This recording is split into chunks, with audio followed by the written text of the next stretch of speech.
What if the cruise you board isn't what it seems? Real passengers have vanished into decks that don't exist. Whispers follow you through dark corridors, and some keys unlock nightmares.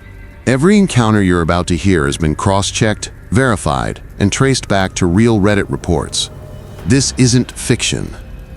These are true accounts from people who lived or barely survived. The horrors aboard these ships. Make sure you stay with us till the end. Subscribe to Midnight Outcry, hit the bell icon, and comment below with what you think happened, because some of these stories might still be happening out there.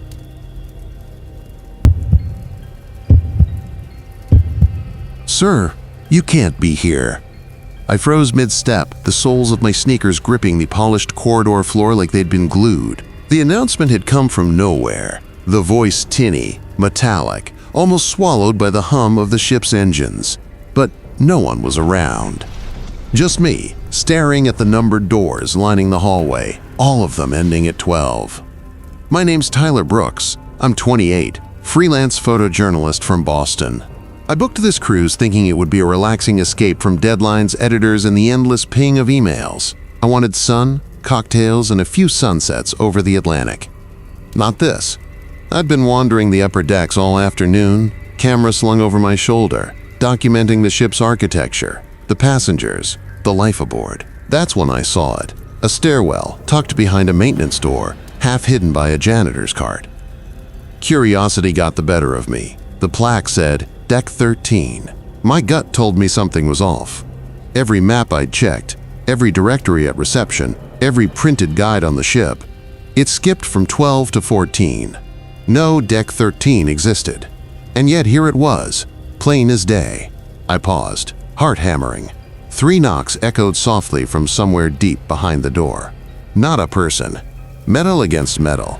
Slow, deliberate. I shouldn't go. But my curiosity was a lens waiting to capture the impossible. I turned the knob. The stairwell descended in near darkness, each step groaning under my weight. The smell hit me first. Damp metal, salt water, and something faintly burnt, like overcooked wiring. I flicked on my camera light. The stairs spiraled down endlessly, impossibly. I counted 50 steps. Then, another 100. At the bottom, a corridor stretched ahead. Fluorescent lights buzzed weakly, flickering, as if struggling to illuminate a space that didn't want to exist. Doors lined both sides. Numbers? All 1301, 1302, the same over and over, repeating endlessly, like the deck itself had looped. A voice called my name. Soft, female.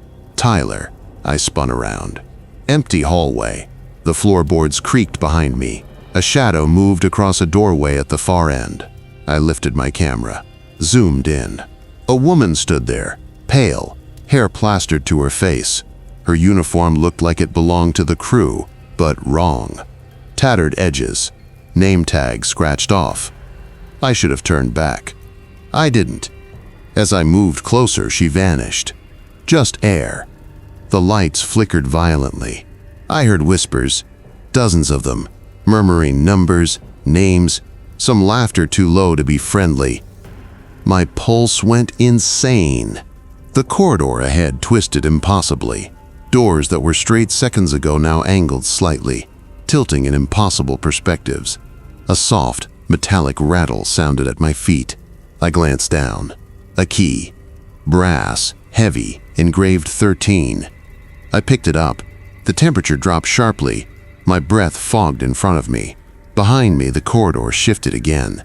One door I hadn't noticed before, just a blank panel, opened silently. From inside, a voice whispered, "They're waiting for you." I wanted to leave. I ran back up the stairs. The stairwell extended further downward instead of leading me out. Every turn led deeper. Time distorted. My watch spun erratically. Minutes stretched into hours, then rewound. The buzzing PA returned. Deck 13 is restricted. Unauthorized personnel will be escorted. But the tone was wrong, mechanical, almost mocking. No crew appeared.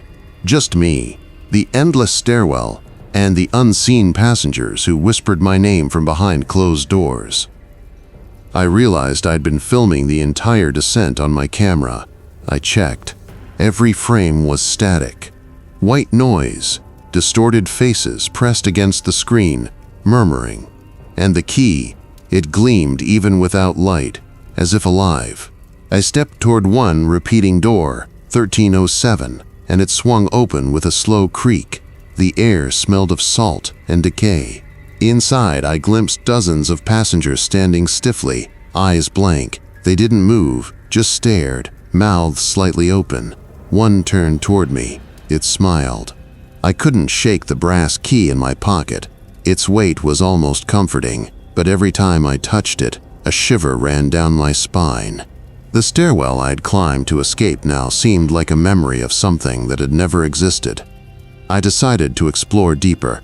Each door on deck 13 repeated numbers, 1301, 1302, 1307 again, then 1301, looping endlessly. I knocked on 1307, the same door where I had seen the passengers. My knuckles barely touched the metal when a voice inside whispered, "Tyler." I jumped back, heart hammering.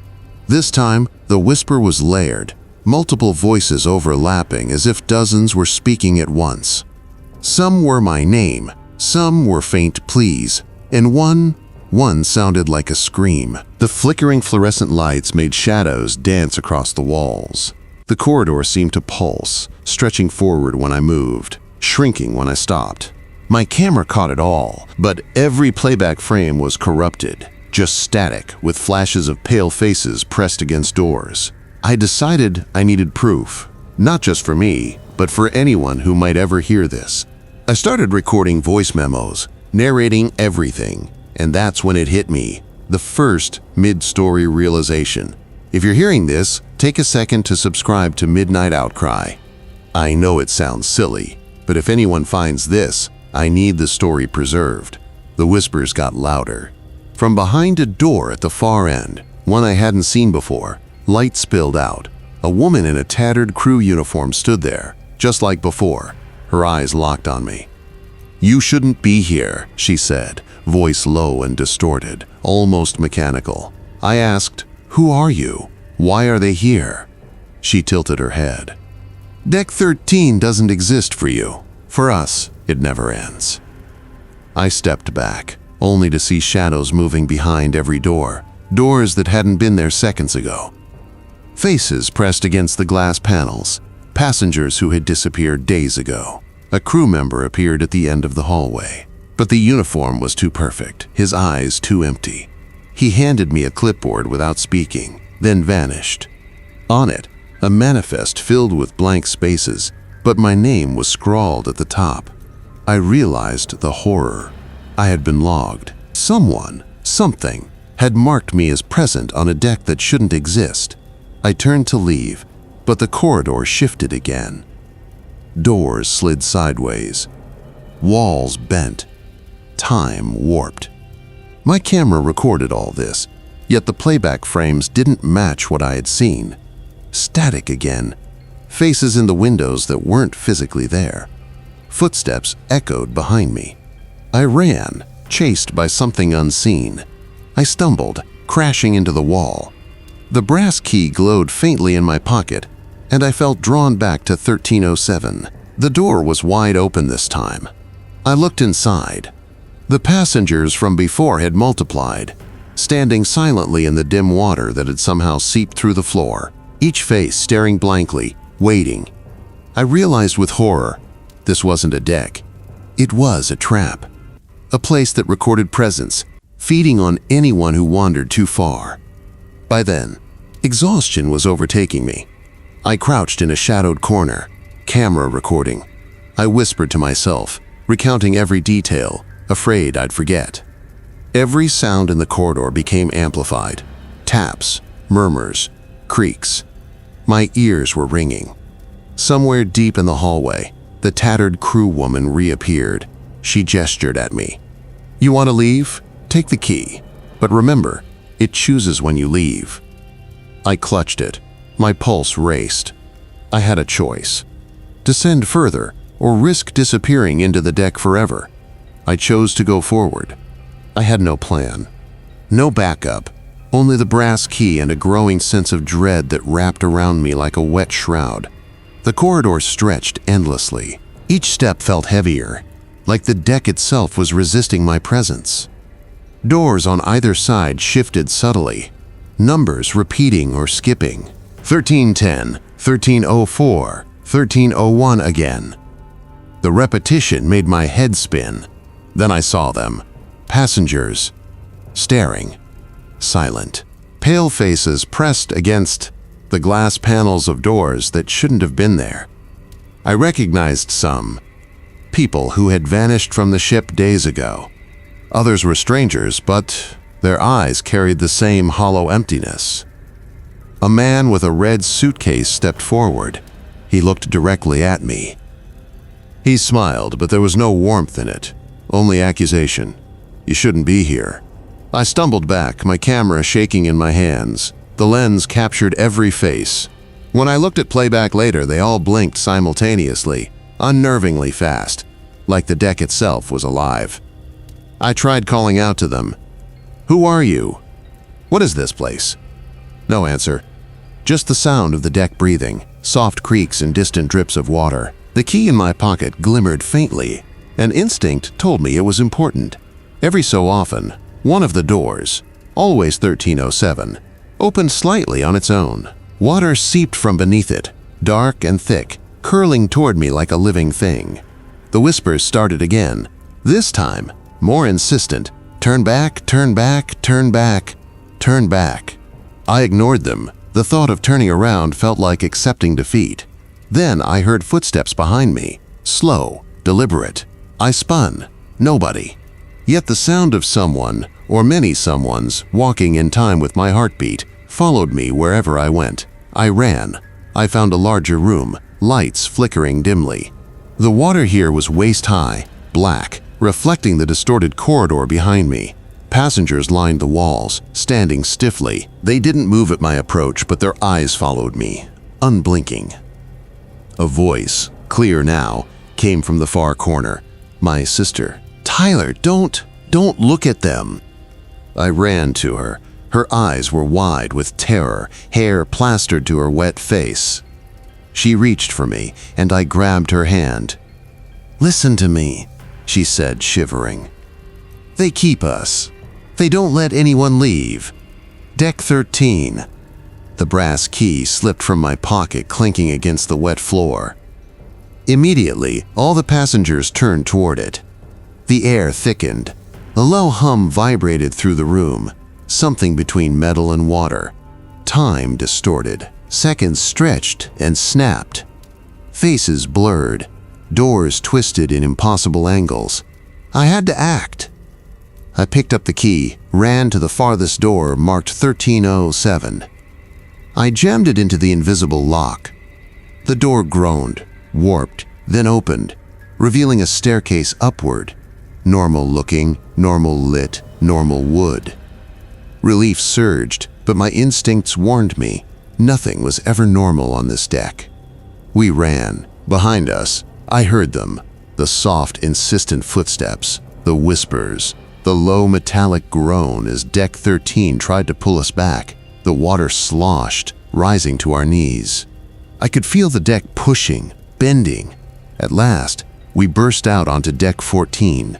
The sun streamed in through panoramic windows. Crew members passed, smiles fixed, pretending nothing was unusual. I collapsed against a railing. My sister hugged me, shaking. Tyler, it's gone? I shook my head. I don't know. It never really leaves, does it? Even as we walked away, the whispers lingered in my ears. In the back of my mind, I could still feel the soft pressure of the deck, bending around me, waiting. 3 knocks echoed somewhere deep inside the ship, barely audible but unmistakable, and the brass key was gone from my pocket. The ship's sunlit corridors felt like a lie. My sister clung to my arm, shivering, and I could hear every creak, every whisper from somewhere just out of sight. The brass key that had led us to Deck 13 was gone, and with it, any sense of control. We went to guest services immediately. My voice shook as I explained everything. The stairwell, the doors, the water, the passengers, the whispers. The clerk smiled politely. "Sir, there is no Deck 13 on this vessel." I felt my pulse quicken. My sister's eyes widened in horror. "You saw it. Everyone vanished on that deck." The clerk shook her head. "Sir, perhaps you're mistaken. Deck numbering goes from 12 to 14. There's nothing unusual here." Behind her, a crew member walked past, uniform perfect, eyes empty. I caught a glimpse of the reflection in the polished counter, faces pressed against walls, fleeting shadows that weren't there. I whispered to my sister, "They're still there." We left guest services and moved down to the decks below. Every floor felt wrong, warped. Hallways twisted subtly, stairs seemed longer. Doors repeated numbers in ways that didn't make sense. It was as if Deck 13's influence bled outward. Then I heard the knocks. 3 slow, deliberate knocks echoing from the walls around me. The sound vibrated through my chest. I froze. From behind a maintenance door, the tattered crewwoman stepped forward. Her eyes locked on mine. "You brought them here," she said. "The deck chooses, but it remembers who comes. Some leave, most don't." I stepped back. "Where's my sister?" She smiled, flat, cold. "She's learning to stay. So are you."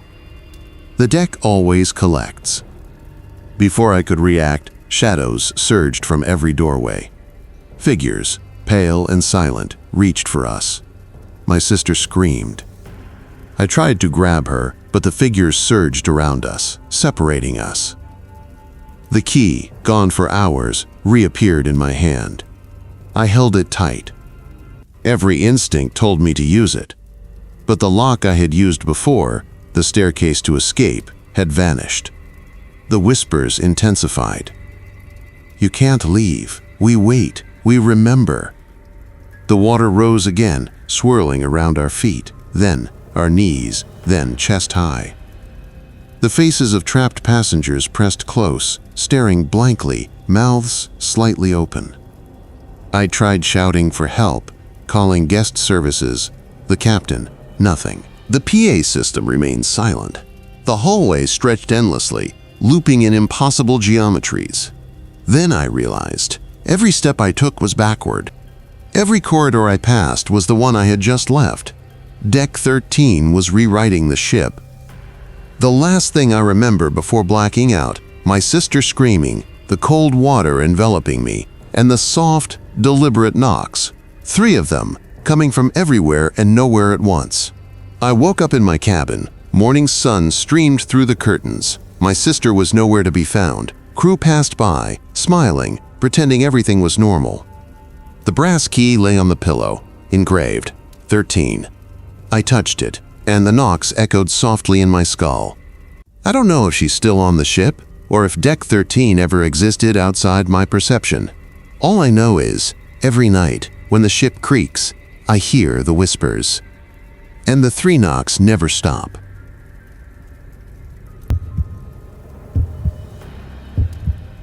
"Why are you pretending you don't know me?" That was the first thing she said to me. I was halfway down the promenade deck, ocean wind in my face, when a woman stepped out from behind a lifeboat and grabbed my wrist. Her nails bit into my skin. I didn't know her, yet she said it like we'd spoken before. "My name's Aaron Keller. I'm 31, work as a paramedic in Portland, Oregon." After a brutal year of double shifts, I finally agreed to join a week-long cruise because my sister practically forced me. I'm the kind of guy who says yes to everyone else's emergencies, but never takes time for myself. She booked it all, shoved the ticket into my hands, and told me to disappear for 7 days. That night on deck was supposed to be relaxing. I had a plate of cold pizza, a cheap whiskey in a plastic cup, and for the first time in months, I could hear myself think. Then, this stranger stopped me like she'd been waiting. Her eyes darted nervously, her lips dry and cracked like she hadn't had water in days. She whispered, "They'll erase me if you keep ignoring me." I laughed it off. Nerves, maybe too many drinks, but deep down, something in the way she said it hit wrong. I pulled my hand free and walked fast toward the atrium. When I looked back, she was gone. That should have been the end. But the next morning, I saw her again, sitting across from me at breakfast. Same gray hoodie, same glassy stare. Only this time, the waiter set a plate down for her like she was a regular passenger. I leaned over, whispered, "Who are you?" She didn't answer. She just smiled, and in the clatter of dishes and silverware, I swear I heard her voice inside my head instead of my ears. "Cabin 329, midnight." I lost my appetite.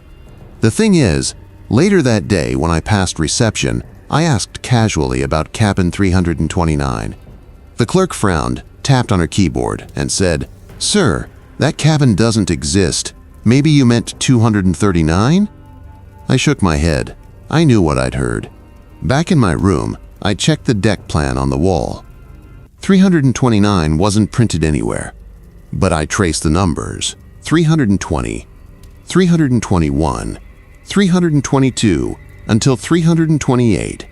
After that, the next was 330, number 329. That night, I couldn't resist. The hallway past 328 was eerily quiet. Carpets muffled my footsteps. Every door had a brass plaque with its numbers centered perfectly, except one. Where 329 should have been, there was a blank panel of wall. Not a door, not a seam, just painted steel. But if I leaned close, I could hear faint scratching, like nails dragging across the other side. My chest tightened. I stepped back. That's when someone whispered my name, right there in the empty hall. "Aaron?" I froze. The voice was hers, and the blank wall in front of me seemed to ripple, just enough to make me stumble backward. I turned and bolted for the stairwell. By morning, I convinced myself I'd been overtired. The ship carried on like nothing was wrong. Families by the pool, live band in the atrium, crew handing out drinks. Still, every so often, I'd catch a glimpse of her reflection. Not her, just her reflection. In a window or glass door. Always close, always watching. I don't know why I didn't tell anyone. Maybe I thought they'd think I'd lost it. Maybe I thought I had. But when I finally went to guest services and asked for her name, described her face, her hair, even the hoodie she always wore, the clerk gave me the same polite smile. "Sir, no one by that description is on our manifest." And then, in a lower voice, like she wasn't supposed to say it, "Please don't ask again." That was the first real warning I got. And I didn't listen. I couldn't stop replaying what the clerk had whispered to me. "Please don't ask again." Those words lodged in my head like a splinter. What did she mean? Why was asking about a missing passenger dangerous? I tried to shake it off by hitting the gym that afternoon. Treadmills lined a wall of glass overlooking the ocean. I ran until my legs burned, music in my earbuds. For a while, it almost worked until I glanced at the mirror across from me. She was on the treadmill right beside me. No sound, no footsteps, just her shape in the reflection, running in perfect sync with me. My chest seized. I ripped out the earbuds and looked to my right. Nothing. Empty treadmill. But when I looked back at the mirror, she was still there. That was the moment I lost my balance and nearly fell. The guy a few treadmills down gave me a strange look but said nothing. I shut off the machine, dripping sweat, heart hammering. When I turned back toward the reflection, she was gone. Later, in my cabin, I tried convincing myself I was hallucinating. Lack of sleep, stress, too much alcohol. But the part that ate at me? The crew's reaction. Why hide her? Why pretend she didn't exist? I needed proof. That night, I decided to hang back in the hall outside 328. I waited until the corridor emptied. Lights dimmed, the hum of the engines deep underfoot. For nearly an hour, nothing. Then, soft footsteps. I held my breath. A man in a crew uniform approached, carrying a clipboard. He paused at the blank section of wall where 329 should have been. I swear, I saw him knock 3 times. The wall shifted, almost imperceptibly, and he slipped inside like there was a hidden door. I froze, stomach turning cold. The wall sealed behind him. no trace of a seam. The next morning, I forced myself to confront a crew member directly. Not at guest services this time. I cornered one of the steward's stocking towels near the pool. "Listen," I said quietly. "Cabin 329. I saw someone go in. Don't tell me it doesn't exist." He glanced around, face pale. "Sir, you should enjoy your vacation. Don't dig." I pushed harder. "Who is she?" "The woman in the gray hoodie. Why does everyone act like she isn't here?" His hands trembled. He stuffed towels onto the rack too quickly, leaned close and whispered, "They don't let her leave. None of them leave." Then he walked away fast, like he was terrified of being seen talking to me. By then, paranoia had its claws in me. I kept searching the ship. Every deck, every hallway, every reflection. She was always there, just out of reach. On the third night, I finally got the courage to film. I propped my phone up in the hall, pretending to text, camera pointed discreetly at the wall where 329 should be. I waited. An hour later, faint scratching. The lens caught movement. I leaned closer, watched in real time as the wall shimmered, a slit appearing like melting paint. A shadow leaned forward. My phone flickered, screen glitching into static, even though that shouldn't be possible. And then, her voice, clear as day, bleeding through the mic. "Aaron, let me out." I stumbled back, phone nearly slipping from my hand. When I checked the video later, the file was corrupted. Black screen. Only audio remained. Just her whisper, "They'll erase me if you ignore me." And here's where I'll admit something. I'm not the kind of guy who usually shares stories online, but I started recording everything after that. My voice, my thoughts, every strange sound. If anything happens to me, at least there's a record. If you're hearing this, if you're watching, just take a second and subscribe. Not for me, but so this doesn't vanish like she did. If they're able to erase people from passenger lists, what's stopping them from erasing me too? The next day at breakfast, I sat with my sister. She noticed how exhausted I looked. "You're pale, Aaron. Are you okay?" I tried to tell her about the woman, the cabin, the hidden door. She stared at me like I'd grown another head. "You sound insane. Cabin 329? That doesn't exist." I begged her to come see it with me. She reluctantly agreed. We walked the corridor together. And when we reached the section where I knew that wall should have been, my stomach dropped. Because now, there was a door. Brass plaque. Perfectly polished. 329. My sister turned to me with a frown. "See? It's right here. You probably just walked past it before." She reached for the handle. I grabbed her wrist. "Don't." But it was too late. She twisted the knob and pushed the door open. Inside was nothing. No bed, no furniture, no carpet. Just a pitch-black void that seemed to stretch forever. And somewhere in that darkness, something moved. The void inside 329 didn't feel like any room I'd ever seen. It wasn't just dark. It swallowed the light pouring from the hallway. My sister laughed nervously. "Okay, this is weird. Where's the furniture?" I didn't answer. My instinct screamed at me to slam the door shut, but my sister stepped 1 foot across the threshold. The hallway light bent around her leg, vanishing into blackness. "Stop!" I grabbed her arm and yanked her back. She stumbled into me, annoyed. "What is wrong with you?" Before I could explain, a sound arose from inside that space. A single, heavy breath. Wet, like someone struggling to breathe through water. The door swung closed on its own. We ran down the hall. I didn't stop until we were 2 decks up, near the crowded atrium where a band was playing covers for drunk vacationers. I tried to catch my breath, but my sister was staring at me, furious.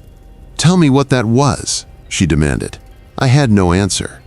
Because how do you tell your sister that a room appeared from nowhere, and something inside it exhaled like it had been waiting? She pushed her chair back.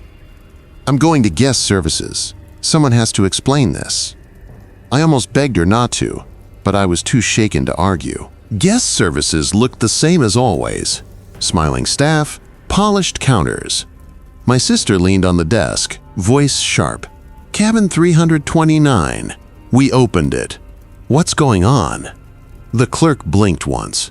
Then she smiled politely, like she hadn't heard the words. "Miss, are you asking about a shore excursion?" "No," my sister said, louder this time. "Cabin 329. There's nothing inside. Just emptiness. What is that?" The clerk typed on her computer. "I'm sorry, there is no cabin 329 on this vessel." My sister's jaw dropped. She turned to me. "Did you hear that?" "We saw it." I nodded. "We saw it." The clerk's smile never wavered, but her eyes darted left and right as if someone was watching her. That night, my sister disappeared. I woke around 2 a.m. to the sound of knocking. 3 slow knocks. I got out of bed, thinking it was her messing with me, maybe still mad from earlier. But her bed was empty. Her shoes, gone. Her phone, gone. Just a folded note on the pillow. It read, in her handwriting, "Don't follow me." It called my name. Panic doesn't even cover what I felt. I searched the entire deck, pounding on every door, asking crew, begging them to check the cameras. Every single one of them repeated the same line like robots. "Sir, there is no cabin 329 on this vessel." By 4 a.m., I was at my breaking point. I ended up back outside that cursed section of hallway, fists clenched, heart racing. This time, the brass plaque was gone. Just a blank wall again. "But I swear to you," her voice came from behind it. "Aaron, come in." I slammed my fists against the wall until my knuckles bled. Crew rushed down the corridor, grabbing my arms, dragging me away. I shouted her name over and over, but the wall stayed solid. They locked me in my cabin for the night. A safety precaution, they said. The last thing I remember before falling into a restless half-sleep was the sound of water dripping steadily somewhere in the dark. When morning came, everything looked normal. Sunlight through the curtains. Ship announcements cheerful as ever. But there was one change. On the dresser, beside my phone, lay a brass key. Number engraved on the head, 329. And I knew my sister had never left the ship. She was still in there. I held the key in my hand like it burned me. Cabin 329. My sister was in there, and that brass key was the only way to reach her. The hallway was empty, but the hum of the engine sounded louder somehow, reverberating through my chest. Every step toward the blank wall felt heavier than the last. My palms were sweaty, heart pounding so hard I thought the floor might vibrate with it. I inserted the key into the invisible lock. The wall shivered. A slit appeared, wider this time. I pushed, and the door swung open. The void inside 329 was worse than I remembered. It stretched infinitely, black as pitch, with water up to mid-thigh. And in the dim light, I could see them. Dozens of passengers standing silently, faces pale, eyes wide. And at the center, my sister. Her hair plastered to her face, eyes wide in terror. She reached for me, voice barely audible. "Aaron, they're everywhere." I stepped forward, but the water rose instantly with each foot I took, splashing against my chest. Panic clawed at me. I grabbed her hand. She felt cold, unreal, almost like she was part of the water itself. A voice behind me, familiar, terrifying, echoed off invisible walls. "You shouldn't have opened it." I spun around. She was there, the woman in the gray hoodie, standing in the water but somehow taller, more wrong. Her lips curled into a smile that didn't reach her eyes. The passengers around us began moving, slow at first, then faster, encircling us. Some reached out. Their touch was icy. My sister screamed, clutching me. I remembered the voice in my head from the treadmill mirror. "They don't let her leave." I shouted, "What do you want from us?" The woman tilted her head. "We're keeping balance. You and your sister." "You crossed the wrong deck." I didn't understand. I just knew I had to act. I lifted my sister onto my shoulders and ran toward the opening. The water surged higher, trying to pull us in. Every step felt like wading through quicksand. When we broke through the slit into the hallway, the door slammed shut behind us. Silence. The lights flickered normally. The brass plaque 329 had vanished. My sister was breathing heavily. I was soaked, my knees shaking. "Did we make it?" she asked, voice trembling. I nodded, but deep down I knew we hadn't. Because I could still hear it. 3 knocks. Slow, deliberate, coming from the walls of the ship itself. And then, a whisper, unmistakable, curling around me like smoke. "Next time, it won't let you leave." I tried calling guest services, the captain, anyone, but the PA was silent. Crew moved past me like I wasn't there. It was as if 329 had never existed. I packed my bags the next morning, checked out at the last port, but the sound followed me. Every creak of a floorboard, every tap on a pipe, it echoed that rhythm. 3 knocks. I don't know if I'll ever forget them. Or her.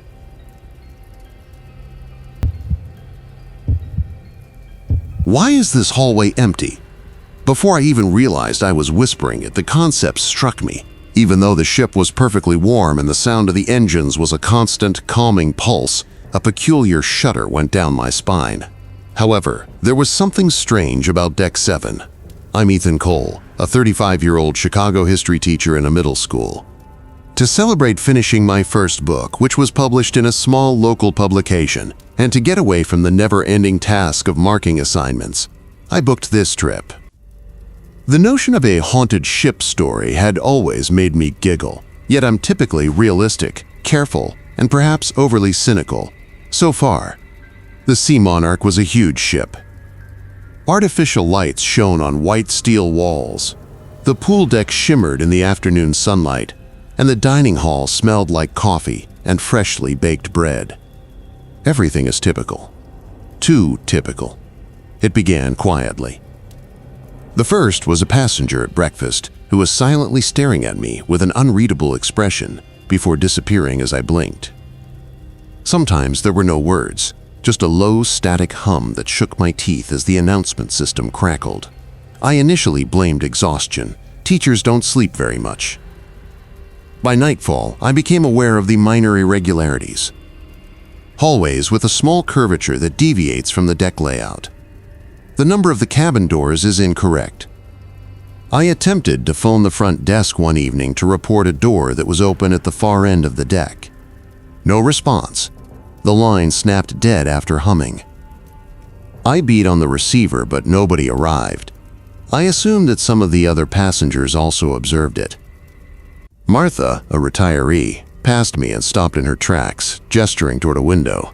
There was only black water and fog outside. "Have you seen him?" she muttered. Before I could inquire, she vanished, so I shook my head. At night, the first genuine scare occurred. I was awakened by a gentle, purposeful knock from the deserted hallway outside my cabin. The corridor was vacant and stretched properly as I opened the door. However, there was only one lifeboat key on the ground. I had never seen it. I grabbed it. I thought I saw a shadow moving across the deck as the fog outside grew thicker. It was impossible to sleep. Every hallway and stairway had a sense of vitality. To keep track of reality, I began writing notes in my cabin. Halls normal. There were no shadows at 10:15 p.m., but every morning, new notes in my handwriting that detailed tasks I hadn't yet completed took their place. When the first direct confrontation took place, the anxiety increased. I nearly ran into a tall, pale man wearing a suit that looked as though it had just come out of the sea as I was making my way to the observation deck. He had dark holes for eyes. Before I could respond, he muttered my name and disappeared. Mirrors, reflections, and light tricks were some of the explanations my logical mind offered, but every instinct cried out for danger. I tried the radio in the crew's hallway out of desperation. I slapped the radio down after it became static, and then heard faint voices saying, "Ethan, stay, don't leave." I could hear the ship conversing. The ship itself, not the crew or the captain. I eventually located a lifeboat. Hope soared for a moment. With the ropes hanging, I climbed in and prepared to descend into what I believed to be safety. There was just a ripple as the boat sank softly as soon as it hit the sea. Approval seemed to increase the veil. After that, I'm not sure how long I roamed. Every deck was more twisted and stretched farther than the one before it, as though the ship was making fun of reality itself. Every typical scene, the dining room, the pool, the lounge, was reflected by a distorted replica. A sweet, nearly human laugh might be heard calling my name somewhere in the shadows, but it was always just out of grasp. The ship felt different in the morning, nor louder, nor quieter, simply observing. I'm Ethan Cole, and I'm still exploring the Sea Monarch while attempting to tell myself that I'm not going insane. Eggs, coffee, and passenger banter made up a typical breakfast, but beneath it all flowed an odd energy. Like mannequins, people moved, their eyes meeting mine for a moment before scurrying off. Nobody grinned. I chose to follow one of them, a young man wearing a baseball cap, down a side hallway that I had not previously observed. The lights flickered dimly throughout the corridor, which was longer than it should have been. A cabin door opened at the end. Nothing is within. There was nothing but darkness and the subtle scent of salt water. No bed or furnishings. When I heard my own voice whispering, "Ethan, come in," I backed away as I took a step closer. The first significant escalation occurred at that point. An older man with a smile and a courteous wave took the place of the man wearing the baseball cap. I had met him at supper. Misplaced something? His voice was warm as he requested. Then he vanished into the mist that now slithered down the hallway like living water while his face contorted strangely, mouth elongating, teeth grinding. Fear flared. The PA system crackled over me as I dashed back toward the main deck. Not music, not announcing, only words. I needed a plan because my own ideas were twisted and reverberated through the speakers. Curiosity never ends. Last night, I recalled the lifeboat. I might be able to leave this ship if I could somehow make it to it. Now that the fog was dense and nearly solid, it brushed against my legs and made me move more slowly. Entering the stairway, I staggered. Normally, it led to the upper deck, but when I got there, I discovered a different, strange corridor with doors that weren't marked on any chart. A woman with a travel bag in her hand emerged as a passenger. She had a striking resemblance to the Chicago coworker I hadn't seen in over a year. Her voice was shaking as she continued, "Ethan, you shouldn't be here." I questioned her about her meaning. She bent over. "The ship isn't real. None of this is." She disappeared. The lifeboat was still hanging when I got to the upper deck. I felt a wave of relief. After running, I untied the ropes and got inside. Hope flared for a second. I would get out of this nightmare. I brought the boat down. However, it didn't float as soon as it came into contact with the water. Below, the ocean was limitless and black. Above, no stars were reflected. My hands were shaking. I became aware that there was no ocean. It was controlled only by the ship, the fog, and whatever presence it was. I attempted phoning the captain. In the crew corridor, I discovered the radio once more. It was static at first, but then I heard a faint response. "Ethan, the ship watches. The ship knows." I slammed the radio shut, my fear and frustration mingling. The ship itself had started talking to me, directing me, and making fun of me. The passageways had shifted once more by evening. I had gone inside a hall that morning, but it was gone. The stairs twisted unnaturally. Where walls should have existed, doors arose. Every aspect of normalcy, including the dining room, the pool deck, and even the gym, had been altered to appear authentic yet feel off. I noticed others. Some were travelers I knew, still staring at nothing. Others were impossible, translucent, echoes of what had previously been eaten by the ship. When I blinked, a figure that had reached out with a hand inches from mine disappeared. I was the ship's most recent victim. It thrived on surveillance. And I caught a glimpse of a door in the corner of my eye, slightly open, unmarked by a sign, number, or map. A single invitation in a world that rejected reality, faint golden light seeping out. I walked over, shaking. The layered, urgent voices ascended, demanding my name. I grabbed for the handle while holding my breath. And before my fingers could reach the door, it slammed shut. The draw of that corridor, the one that shouldn't be there, is still there. I'm 35-year-old Ethan Cole, and I've discovered that nothing on board the Sea Monarch acts like reality. The deck moves with each stride I take. The corridors seem to go on forever where I go. By the third day, the irregularities had become impossible rather than subtle. I passed the dining room, which was now deserted, with the cutlery placed neatly and the coffee cold. A family sat poised in mid-motion, laughing, but their eyes were hollows of darkness. They calmly gazed at me. I blinked, and they were gone when I looked again. There was only a hint of scorched sugar. I attempted to use the stairs once more in the hopes that moving vertically might aid in my escape. Every flight seemed to go on forever. My legs were burning. The fog was thicker than ever by the time I got to the upper deck. Then I saw him, a member of the crew, Captain Reynolds, or a doppelganger. His eyes were sunken dark pits, and his clothes was ripped and damp. He stated quietly, "You shouldn't be here," but his words reverberated like a tunnel of murmurs. I tried to talk and seek for assistance. I thought my own voice sounded slow and distorted. The reflection of the captain moved closer and stated, "Ethan, you're lost." I staggered back.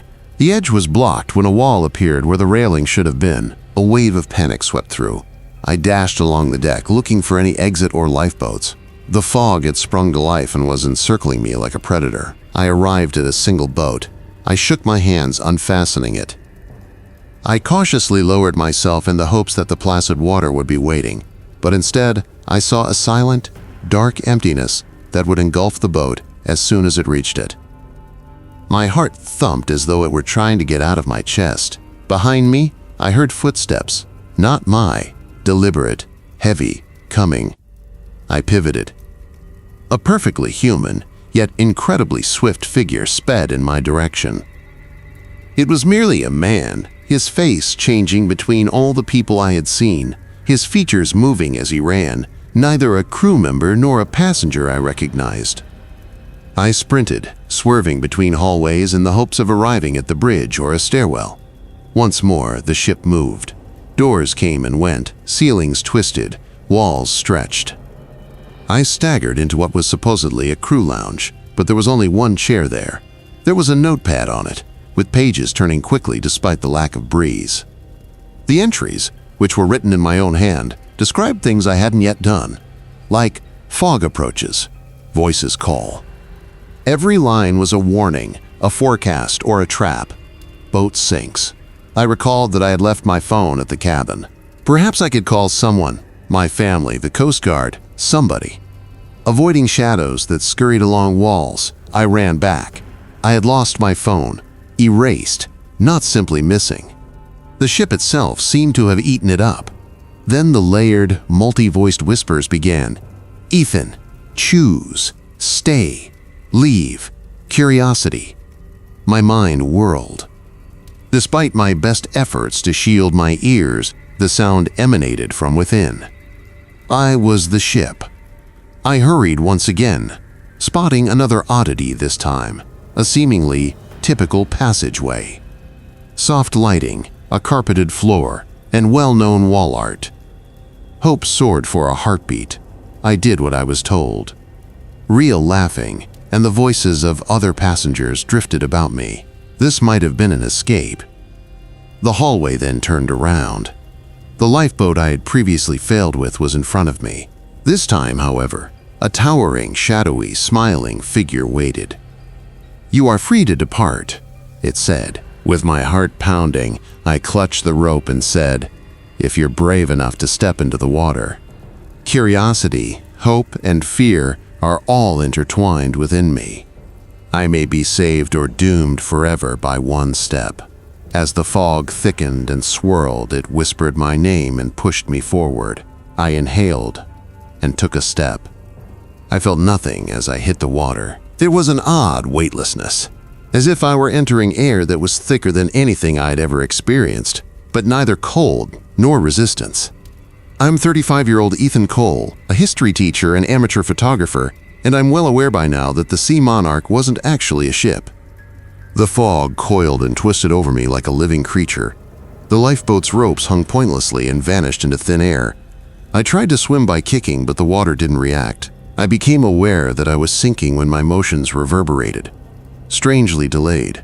Perhaps the ship was rising and changing my surroundings. A quiet, nearly human-sounding but distorted voice cried out from the fog, "Ethan, you can't leave." "But you see." I opened my mouth to reply, but my voice was sucked out before it could reach my throat. Passengers, staff, and several figures I didn't recognize appeared out of the fog. They circled me slowly, observing and waiting. Some chuckled softly, while others offered words of encouragement. I saw the captain, or the previous iteration of him, standing on what looked to be the deck's edge, arms extended, eyes hollow, and unnaturally tall. "Simply choose," he said. "Go and disappear, stay and see." I grabbed for the lifeboat once more in desperation. There was a surge of false hope. Perhaps if I lowered myself gradually, I could get away from the distorted passengers, the hallways, and the fog. Bracing myself, I gripped the rope and felt the ship's gentle but insistent tug beneath me. The rope bent into the fog and stretched strangely. It was pulled by something living. Out of the haze, a hand, mine but not, grasped my shoulder. I felt a wave of panic. When I tried to yell, the sound vanished.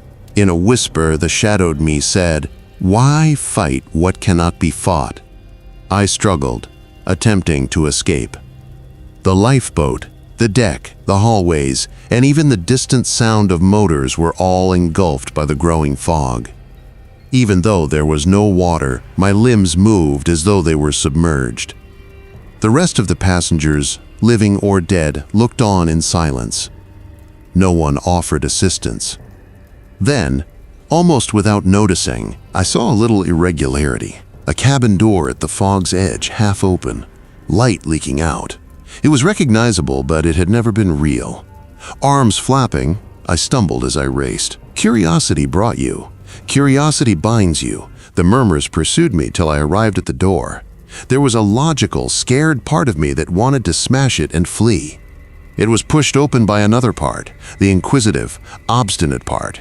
There was nothing inside. Light, warm and still. I took over.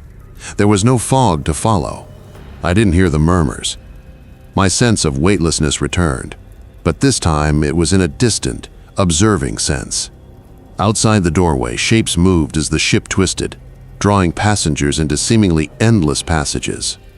That's when I knew I hadn't gotten away. All I had done was change my viewpoint. I could see everything now, the passengers repeatedly performing activities, the halls looping endlessly, the lifeboats engulfed. I was linked to the observation. I was still alive, though. Observing.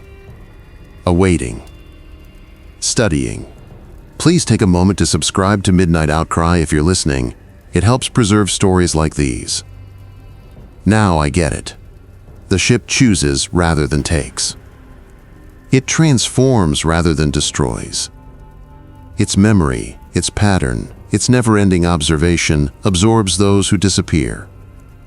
I've changed, yet I'm still here, still watching, still Ethan. Every new traveler is a narrative waiting to be written. The doors move, and the fog whispers. I occasionally spot them, newcomers, giggling, not knowing the rules. Their ankles are encircled by the fog. The lights flutter.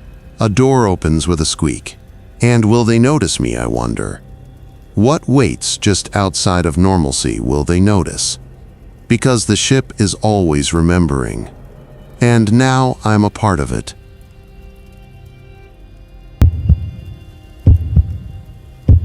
Why does it sound like the ocean is inside the walls? That was the first thought that jolted me awake when I stepped into my cabin. Not outside the ship, but inside. Like seawater was pressing against the thin metal panels, groaning to get through. My name's Daniel Mercer. I'm 36, originally from Columbus, Ohio, and I work as a claims adjuster for an insurance company, a job so monotonous it's made me second-guess my entire adult life. The cruise was supposed to be my reset button. I booked it alone, mostly out of desperation, after a breakup left me hollow and restless. I figured 7 nights at sea, fresh air, sunrises over the water. Maybe I'd come back feeling human again. I'm not what you'd call adventurous. I'm cautious, detail-oriented, the kind of guy who double-checks if the stove's off before leaving the apartment. So a cruise, with all its structure and safety, felt like the right way to escape without really risking anything. At least, that's what I thought. The first day had the typical cruise charm: buffet spreads, laughing families, couples posing on deck with plastic cocktails. The air smelled like sunscreen and fried food, mixed with the briny tang of the sea. Every so often, the PA system chimed with a cheerful voice reminding passengers of the evening show or happy hour specials. The hum of the engines beneath our feet was constant, a heartbeat you stopped noticing after a while. But walking those long, carpeted corridors gave me a strange, unsettled feeling. They all looked identical, stretching farther than seemed possible. The patterned wallpaper was the same from one end to the other, no landmarks to tell you where you were. Twice on that first evening I turned the wrong way, swearing the hallway had shifted while I wasn't looking. The oddness was easy to brush off at first. Ships are confusing, I told myself. Everyone gets lost. But even then, small things didn't add up. A door handle slick with condensation when the air was cool and dry.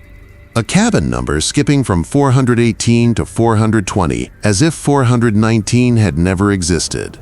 A crew member who stared a second too long when I asked for directions, like he didn't want me walking that hallway at all. I should have paid more attention. That night, after the welcome dinner, I lay in bed listening to the muffled clangs and creaks of the ship adjusting itself to the waves. Just before drifting off, I heard it. 3 deliberate knocks on my cabin wall. Not the door. The wall. The one that should have backed against another passenger's room. I waited for laughter, maybe someone messing around. But silence followed, stretching too long. I told myself to ignore it. To sleep. To not go looking. That was the last normal night I'd have on the cruise. By the second evening, my unease had hardened into something heavier. I'd spent the day trying to shake it off, lounging by the pool, watching kids dive and shriek, eating too much soft serve. On the surface, it all looked like any other vacation, but I couldn't unhear those knocks from the night before. When I asked at reception if the cabin next to mine was occupied, the woman behind the desk hesitated. Just a flicker, a pause in her practiced smile. Then she said, "Of course, sir," and slid the register out of sight. That pause ruined me. Later, walking back to my room, I noticed the hallway lights buzzing faintly, like they were working overtime to hold back shadows that didn't belong. A little girl skipped past me, humming a tune that sounded off-key, wrong. When I turned to glance back at her, she was gone. I kept telling myself I was just tired. Maybe seasick, though I'd felt fine otherwise. But then came the elevator ride. I'd stepped in on deck 7, pressed the button for 4. The doors closed. The floor shuddered beneath me as we descended. But when the doors opened again, I wasn't on deck 4. The carpet, the wallpaper, even the numbering on the doors, I didn't recognize any of it. I pressed lobby in a panic. The elevator hummed, rattled, stopped. The doors slid open again, same hallway. Identical, no voices, no footsteps, just the thrum of the engines, louder here, closer, like I was standing inside them.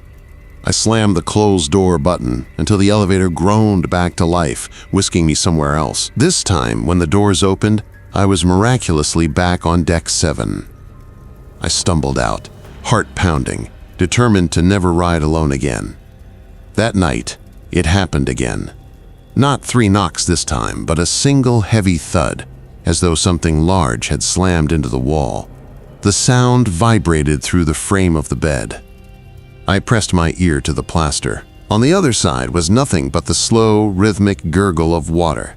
Too loud, too close, as if the ocean itself was pressed against the bulkhead, eager to break through.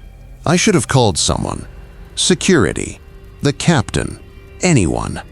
Instead, I lay awake staring at the ceiling until the hum of the engines felt like they were inside my rib cage, replacing my own heartbeat. By then, I already knew the ship wasn't right. I just didn't know how wrong it was going to get. The third night shattered any illusion that what I was experiencing was harmless. I woke at 3:17 a.m. gasping, sheets tangled around my legs. My nightstand was soaked, not spilled water, soaked. My book, my phone charger, even the wood beneath glistened, as if someone had poured a bucket of seawater over it. The air smelled briny, sharp, undeniable. I checked the ceiling for leaks. Dry. The vent, bone dry. No explanation. Panic drove me out into the corridor. The carpet squelched beneath my shoes, damp as though it had rained inside. A man in a bathrobe shuffled past, leaving wet footprints. His eyes never met mine. When I glanced back seconds later, he was gone. I rushed toward the atrium, praying for company.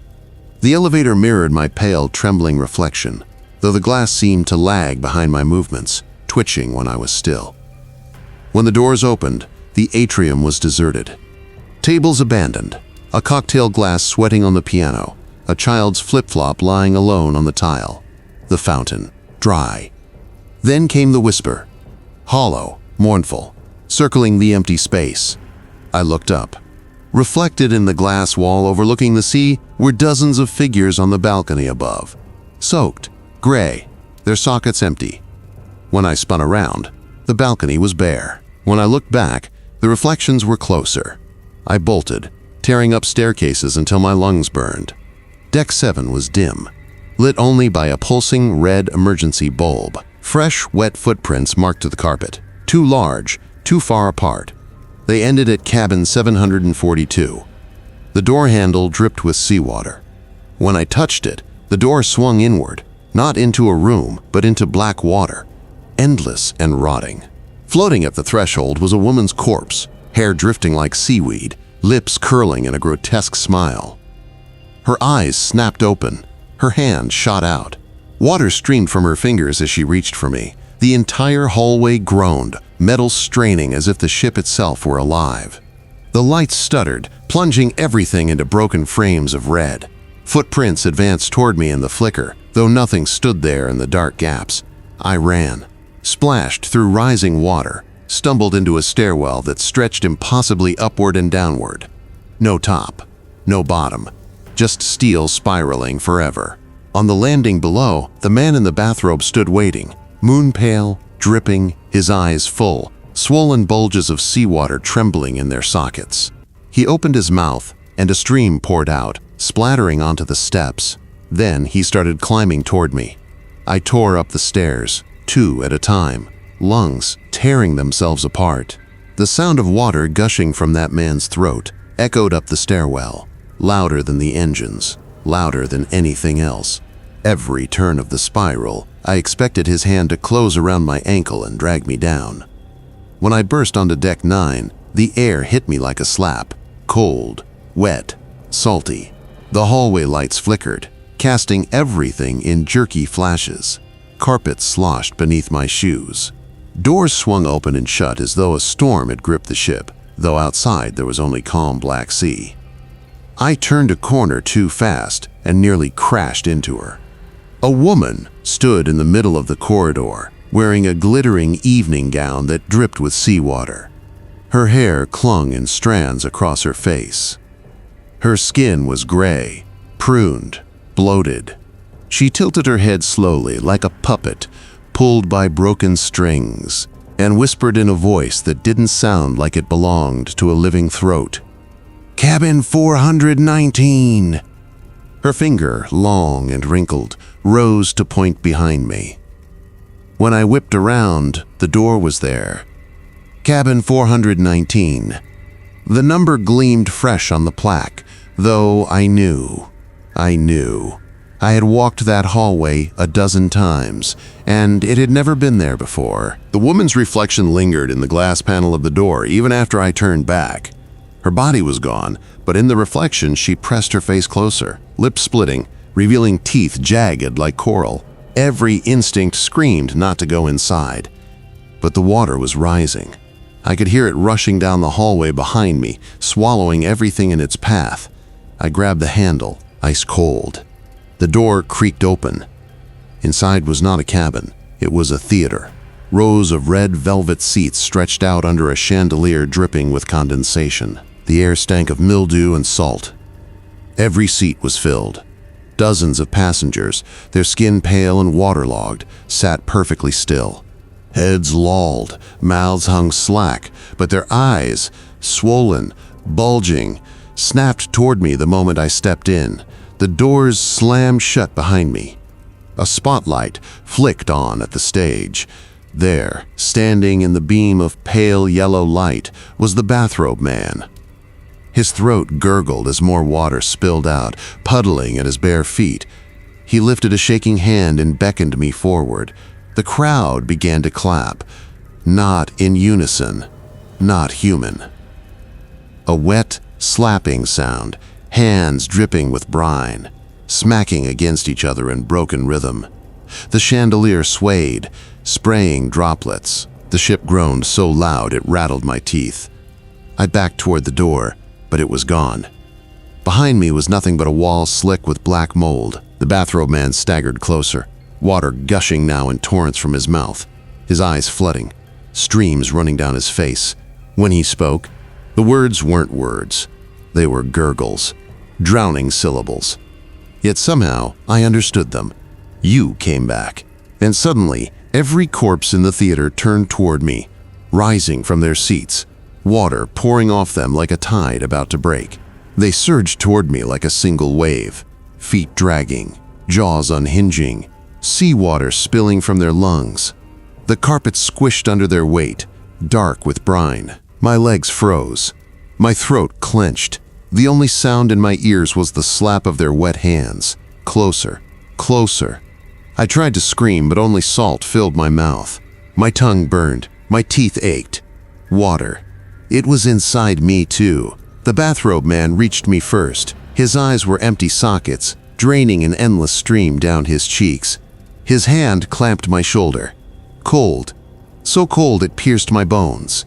He leaned in, mouth pressed to my ear, his gurgling voice almost calm. You can't leave until someone takes your place. And then, silence. The crowd stopped mid-stride. Every corpse froze, heads tilted, watching me. The chandelier above dripped steadily onto the velvet seats. The ship's hum deepened into a growl, like the vessel itself was listening. My mind raced. Who? Who would I give them? Before I could answer, the bathrobe man forced something into my hand. A room key. Cabin 419. The brass tag shimmered with condensation, numbers etched deep like scars. I blinked. The theater was gone. I stood alone in a narrow, dim corridor, carpets soggy, lights buzzing, the key digging into my palm. Behind me, just walls.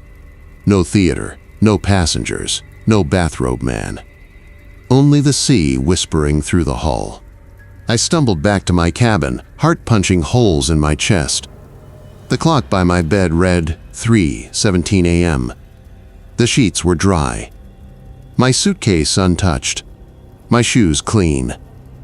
Like none of it had happened, but the key, cabin 419, lay on the pillow beside me. The rest of the cruise blurred. Smiles at breakfast, music on the pool deck, clinking glasses at dinner. Nobody else seemed to notice anything wrong. But at night, always at night, I heard it, faint gurgling outside my door, water dripping where no pipe ran. And once, just once, I saw a wet footprint leading down the hall toward cabin 419. I never opened it. When the ship docked, I left everything in my cabin, clothes, toiletries, even my passport. I just walked off with the clothes on my back and that cursed brass key hidden in my fist. I haven't set foot on water since. I barely sleep. And sometimes, late at night, I feel the weight of that key shift in my pocket as if it's pulling me somewhere. If you're listening, take a second to subscribe to Midnight Outcry. It helps keep stories like this alive. Because I know one night soon, someone's going to knock on my door, hand me another key, and whisper the same words I heard on that ship. You can't leave until someone takes your place.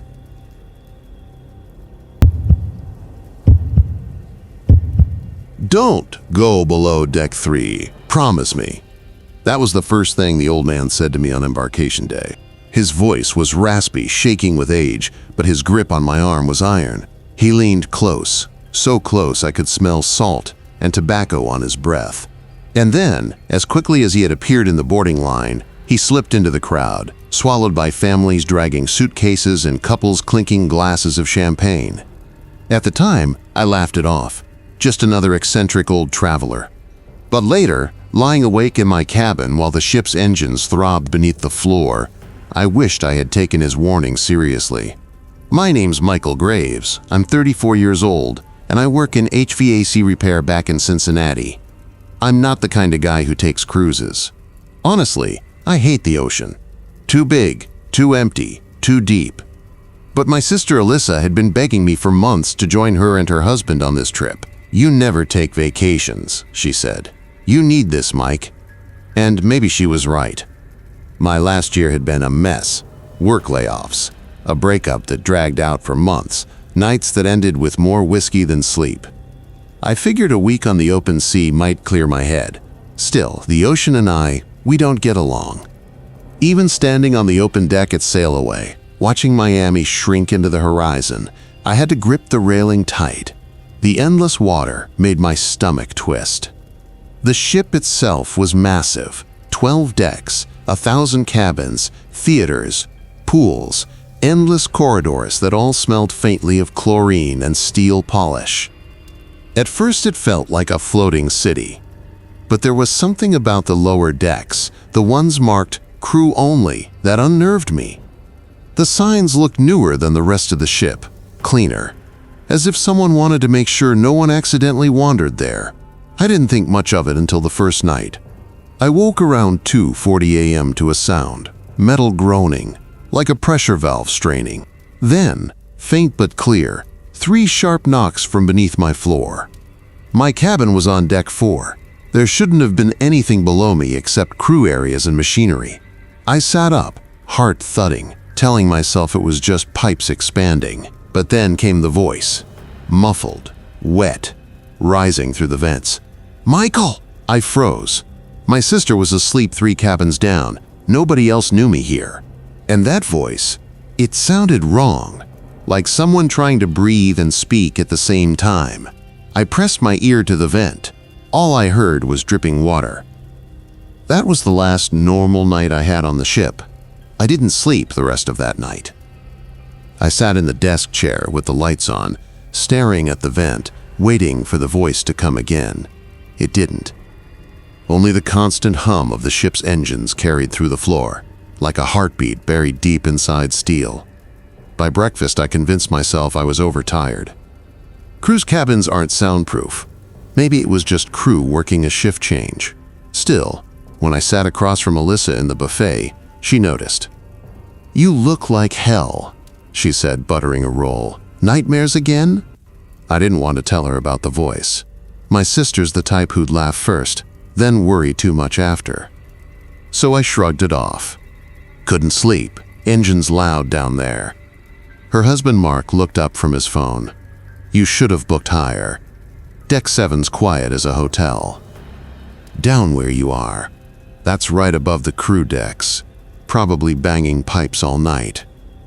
Yeah, I said, stabbing at my eggs. Probably pipes. But it didn't feel like pipes. That afternoon, wandering the ship alone, I noticed something strange. Near the aft stairwell on deck 4, there was a door tucked in a corner. Plain gray steel, marked crew only. That wasn't strange in itself. The ship was full of those. What caught my eye was the keypad beside the handle. Not a simple lock. A black keypad with a glowing green display. I lingered too long, pretending to check my phone, and a crew member appeared from nowhere. A tall man in a Navy uniform with a smile that didn't reach his eyes. "Sir, guests aren't allowed back here." His accent was hard to place. Eastern European, maybe. "Just looking for the elevators," I said quickly. He didn't move, just watched me until I walked away. When I glanced back down the hall, he was still standing in front of that door, blocking it with his body. That night, the knocking came again. 3 sharp raps from beneath the floor. I jumped up, heart slamming, and pressed my ear to the carpet. The knocks repeated, slow, deliberate, not the random clang of pipes. And then, Michael. It was clearer this time. A woman's voice, hoarse, drowning, bubbling through water. I scrambled up and out into the corridor, barefoot, disoriented.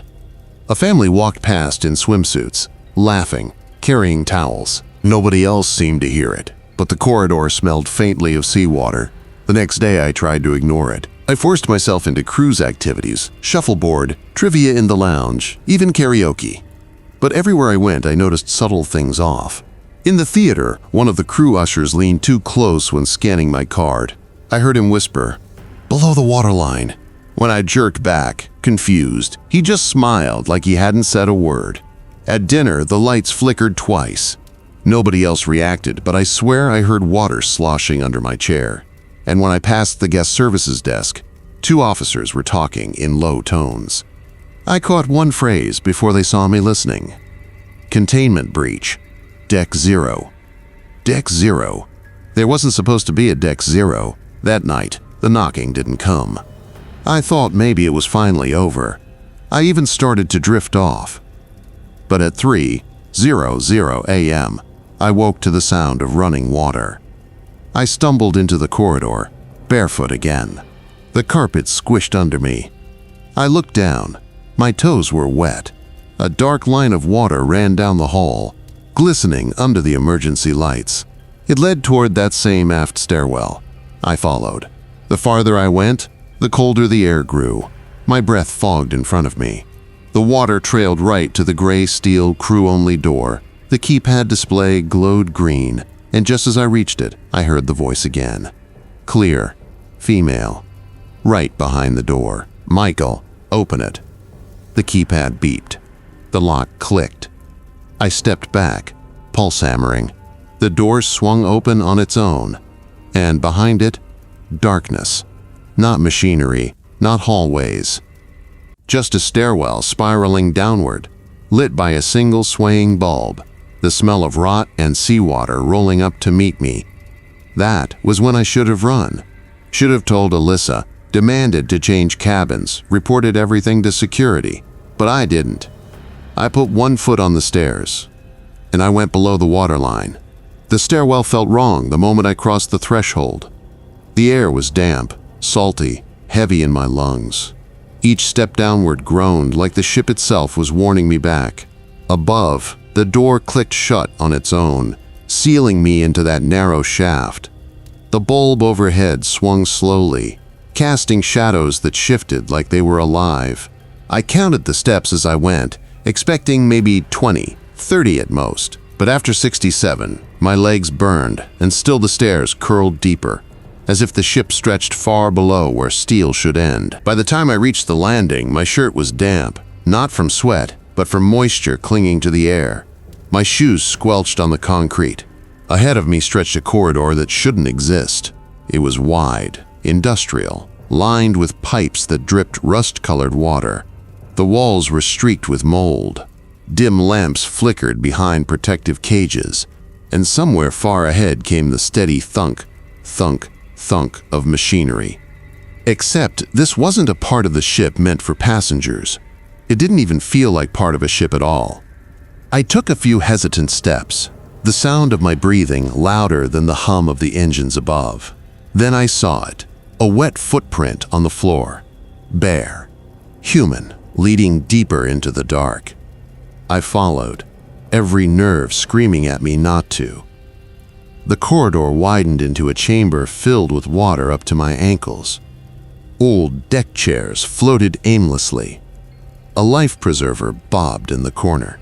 On the far wall, scrawled in black paint that dripped down like blood, were the words, "Below the waterline, they wait." A whisper rose all around me, bouncing off the walls. "Michael," I spun. The corridor behind me was empty. The water rippled, though nothing moved through it. Then I saw her, a woman, standing waist-deep in the flood at the far end. Hair plastered to her face, skin pale and swollen. She wore a floral sundress, the kind you'd see at embarkation parties. Her eyes fixed on mine, and when she opened her mouth, seawater poured out instead of words. My throat closed. My chest seized, like I was drowning, though the water barely reached my ankles. She raised a shaking hand, pointing behind me. I turned. The corridor was gone. In its place stretched row upon row of passenger cabins, hundreds of them, identical, stretching forever into the dark. Each door bore the same number, 419. I stumbled back, breath coming in ragged gasps. My heel struck something solid. I looked down. A brass room key lay in the water, gleaming in the dim light. Cabin 419. When I bent to pick it up, the water surged suddenly, crashing against me like a wave. I lost my balance and fell hard. Cold swallowed me, rushing into my ears, my mouth, my nose. I thrashed, arms flailing, but the corridor had disappeared entirely. I was sinking through endless black ocean, the ship gone, the woman's pale face drifting just out of reach, hands closed around my wrists, ice cold, dozens of them, pulling me down faster. Shadows writhed beneath me, forming shapes of passengers, crew, whole families. Their mouths opened in silent screams as they dragged me deeper. Then, just as my chest was about to burst, a blinding white light cut through the water. I was on the floor of my cabin, dry, alone. The key to cabin 419 sat neatly on my pillow. I couldn't pretend anymore. This wasn't exhaustion or nerves. Something was happening below the waterline. Something the crew knew about. Something they were hiding. The only problem? I couldn't tell Alyssa. Couldn't drag her into this. She'd think I'd lost it. Or worse, she'd believe me and go looking herself. So I did the one thing I could think of. I went to guest services. The woman at the desk smiled politely as I stammered about noises, water leaks, strange crew behavior. She nodded, typed a few notes, then handed me a card. "Maintenance request logged, sir. We'll look into it." Her voice was calm, almost rehearsed, but as I turned to leave, I caught the faintest whisper slip past her smile. "You shouldn't have gone below." That was the moment I realized I was trapped. The ship was sailing smoothly on the surface, passengers drinking cocktails and dancing under string lights. But beneath all of it, something waited. Something that wanted me. Then I had already stepped into its world. I didn't sleep that night. Every time I shut my eyes, I felt those hands pulling me down again, cold fingers clawing my skin. The key sat on the nightstand, taunting me with its dull brass glow. Cabin 419 didn't exist on the deck plans. I checked 3 times. At breakfast, the ship looked alive, normal. Families piling waffles on their plates, kids running with pool towels, announcements about bingo echoing from the atrium.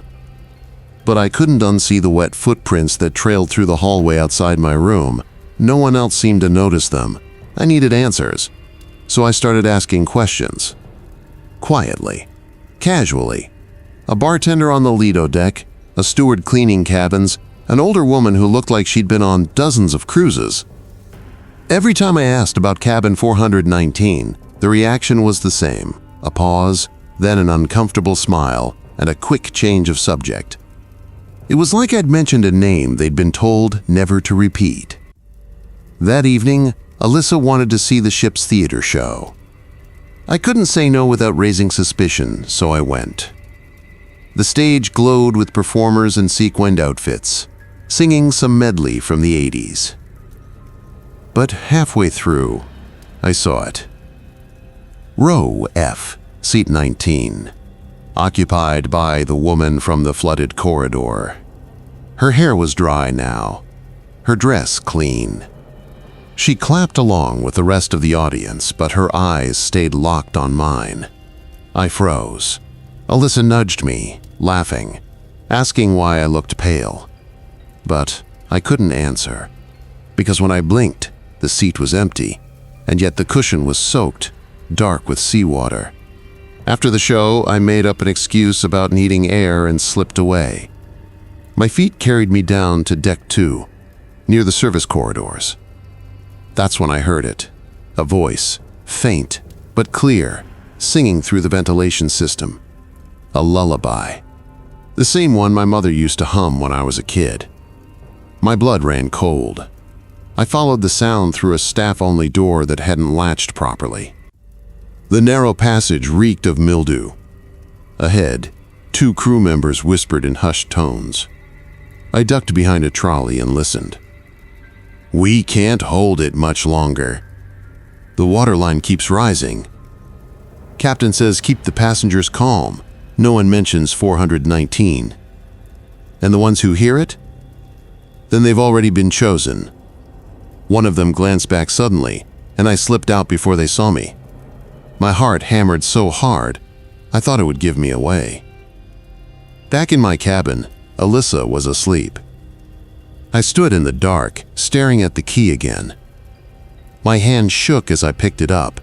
The ship shuddered, just once, like something massive had brushed against the hull. The lights flickered. Then a new sound filled the room, a slow, deliberate knock at the door.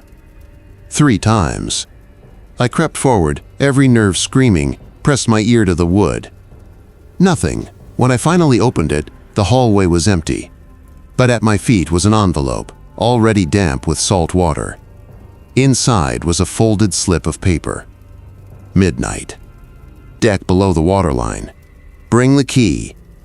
The letters were smeared, as if written underwater. I sat there on the floor, shaking, clutching the note in one hand and the key in the other. Because now I knew this wasn't over. It was only beginning. Midnight came faster than I wanted.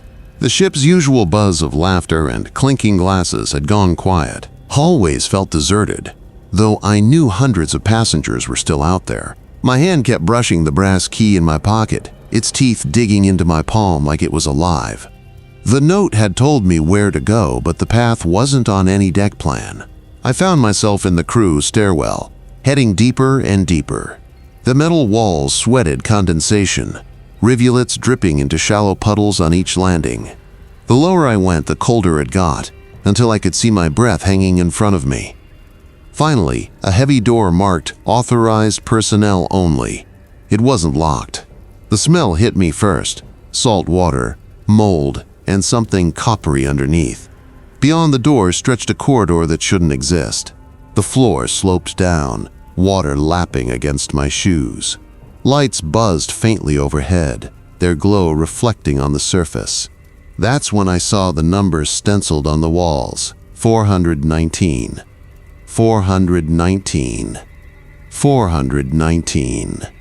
Repeated over and over, each one dripping as if freshly painted. I nearly turned back. But something, curiosity, dread, maybe both, pulled me forward. The corridor ended in a hatch. The key fit perfectly. When I turned it, the lock screamed like metal tearing apart.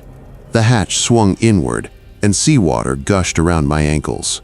Beyond it was a chamber, vast and wrong, like a second hull hidden beneath the ship. Dozens of people stood waist-deep in the water. Their faces were pale, eyes wide open but lifeless. Crew uniforms, evening gowns, swim trunks, passengers and staff alike. Some looked decades old, others as if they'd only just vanished hours ago. And at the center, the woman. Her soaked gown clung to her, hair trailing over her shoulders like kelp. She raised one hand slowly, pointing at me. "You opened it," she said. Her voice was layered, like more than one person speaking through her. Now you'll never leave." The crowd began to move, not toward me, around me. Encircling, the water rose higher, slapping against my chest. I backed against the hatch, but it had sealed shut. One of the passengers brushed my arm.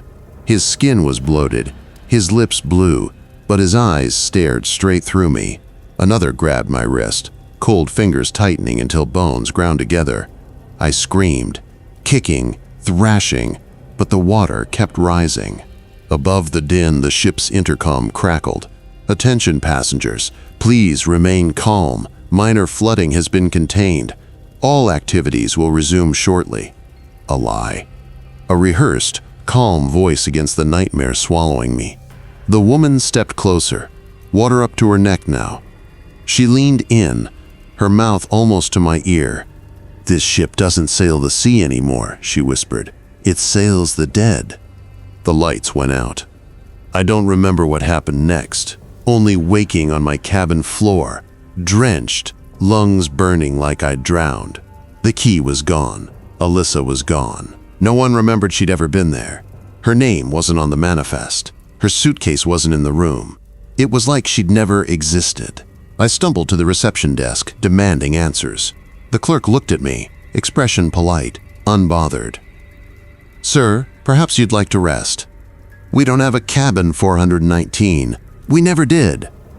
I swear I can still feel the water in my ears when I sleep, hear the lullaby in the pipes.